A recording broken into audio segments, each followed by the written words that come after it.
People ask about everything from soap under the bed sheets for restless legs to cayenne pepper for upset stomachs to you name it, Jim. Pretty much anything. The one that I'm really surprised about actually is that the evidence is very good about using honey for coughs, except in children under 1. We don't want to give children under 1 honey because it can cause botulism, which would be bad.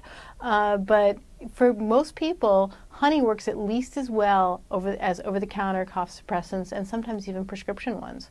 So just a tablespoon of honey and a cup of warm water or a little lemon juice can't hurt.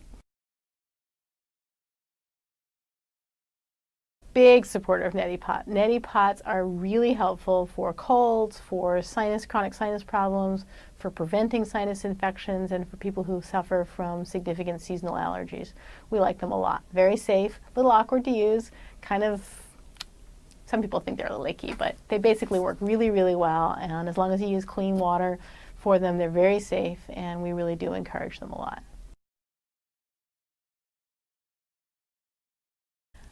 I think it's reasonable to try some stuff for a short period of time on your own. Most of the home remedies out there are not crazy dangerous as long as you don't use them for long periods of time. But if you're having symptoms for more than a few days and your home remedy isn't working, that's the time to give us a call and let us work with you to figure out a good plan. Within reason, we're perfectly happy with it. And there's a lot of stuff that's going to go away by itself, and it just takes what my great-grandfather would have called tincture of time. He was a physician too. And really, you know, he used to joke that a cold will take 10 days to go away if you take good care of it, and a week and a half if you don't, which is to say there's not much we can do for it. And I think people get a little impatient. So trying some things at home to make yourself feel a little bit better when you've got a cold or a little bit of a sore throat or a cough or a headache, something like that, perfectly reasonable. It's just that when the symptoms persist or get a lot worse, that's when we want to work with you to figure it out together.